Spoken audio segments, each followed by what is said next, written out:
जय गुरु जी संगत जी। गुरु जी के श्री चरणों में कोटि कोटि प्रणाम।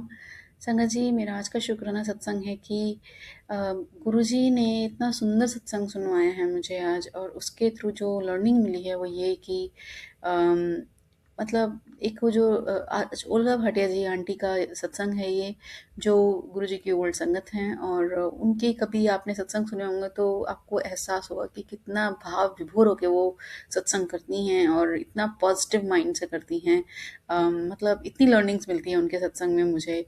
जैसे आज के सत्संग में मिली कि जैसे कभी गुरु जी के स्वरूप को कुछ हो जाता है, जैसे शीशा चटक गया, तो आप डर जाते हो कि अरे क्या हो गया, कोई अपशकुन होगा। अरे नहीं, आंटी ने कितने प्यार से कहा, अरे नहीं, अच्छा है ना। ऐसे सोचो कि गुरु जी को नया पूरा फ्रेम मिल गया, है ना, एकदम फ्रेश फ्रेश हो गए हमारे गुरु जी। मतलब लाइक कहाँ आप सोच रहे हो कि ये अपशगुन हो गया, मतलब you are bringing your energy so low, और कहाँ आप ऐसा सोच के अपने आप को अपलिफ्ट कर सकते हो कि गुरु जी को नया स्वरूप मिल गया, है ना, गुरु जी कितने प्यारे लग रहे हैं, चमचमा रहा है शीशा, है ना, या नया फ्रेम कितना सुंदर है, और एक और मौका मिला नया फ्रेम डालने का। मतलब ऐसे सोचिए ना।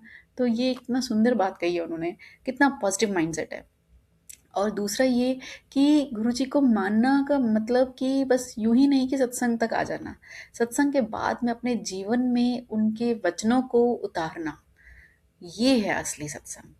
तो तब उस सत्संग का फायदा है, वरना उस सत्संग का फायदा नहीं है। अम, वरना तो फिर वो सोशलाइजिंग ही हो गया एक तरीके से। तो सोशलाइजिंग से भी एक याद आया कि मेरे पास एक सत्संग सोशलाइजिंग का भी आया था आज। आज बहुत सारे गुरुजी ने मुझे ऐसा लगा कि बैठ के मेरे को अच्छे से समझाया है, बहुत सारी लर्निंग्स दी हैं आज आज की डेट में।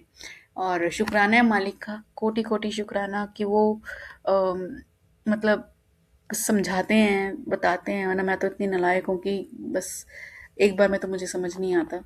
बट मेरे मालिक पेशेंटली बहुत अच्छे से प्यार से समझाते हैं, अलग अलग तरीके से समझाते हैं, तब तक समझाते हैं जब तक मुझे समझ ना आ जाए। तो शुक्राना है प्रभु, इतना प्यार करते हैं।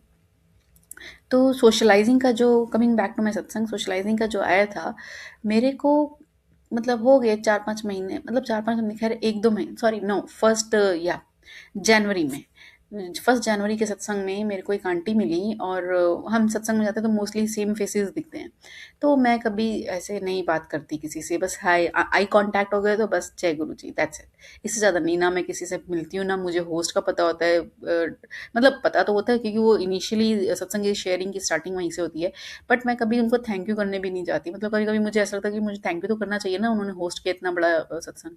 फिर मुझे लगता है कि नो, गुरु जी का है ये, तो जब मैं गुरु जी के मानूंगी कि मैं सिर्फ गुरु जी में जाऊंगी, गुरु जी का अपना बैठे वहाँ पे, जो उन्होंने बोला वैसा किया, चाय प्रसाद, लंगर प्रसाद, और अम, अपना सत्संग सुना, और उसके बाद हम आ गए।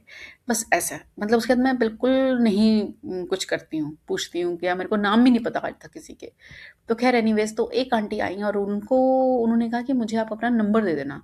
तो क्योंकि मैं कुछ कर रही हूँ, पता नहीं क्या कर रही हैं वो, कुछ मेरे को इतना पता भी नहीं, क्योंकि बात ही नहीं करना चाहती थी मैं, बट अब क्योंकि सामने से आंटी आ गई तो अब बात तो सुननी पड़ेगी, अब क्या कर सकते हैं।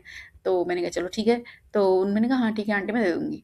तो उसके बाद मैंने उनको कोशिश करी कि, उस समय इतनी भीड़ भाड़ हो रही थी, और मैंने कोशिश करी कि उनको मैं अपना नंबर दूं। बट देखिए, गुरुजी नहीं चाहते हैं सोशलाइजिंग मेरे केस में, बिल्कुल भी नहीं। वो सबके केस में चाहते हैं, बट मेरे केस में उन्होंने होने भी नहीं दिया।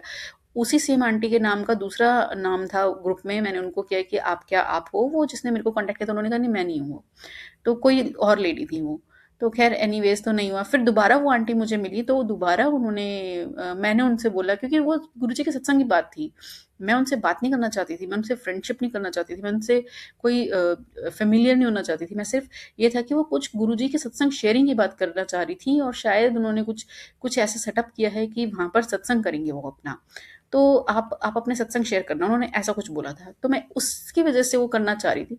मगर जब ये नंबर शेयरिंग की बात आई ना, तो आज सत्संग में मैंने सुनी, तो मैं, मतलब आप सोचिए, दूसरी तीसरी बार भी हमारे को नंबर हम एक्सचेंज नहीं कर पाए, ड्यू टू सम रीज़न। कभी भीड़ है, कभी हाँ थोड़ी देर में मिलते हैं ऐसा करके, तो नहीं हो पाया। और जब आज ये आ गया है, तो अब इसके बाद मैं कभी ट्राई भी नहीं करूँगी, और मैं दूँगी भी नहीं अगर आंटी ने माँगा भी तो। तो मतलब कोई नंबर नहीं देना। अगर सत्संग शेयरिंग होगा तो आपको अपने आप मौका मिलेगा, और अपने आप गुरुजी आपके लिए रास्ता बनाएँगे। अगर अभी रास्ता रोका हुआ है तो that means he doesn't want me to do anything like that. तो ये भी एक गुरुजी महाराज की कृपा है कि उन्होंने आज मुझे ये भी समझाया, इस बात का भी क्लैरिटी दी है। तो शुक्राना मालिक, इसी तरीके से अपने प्रेम में बस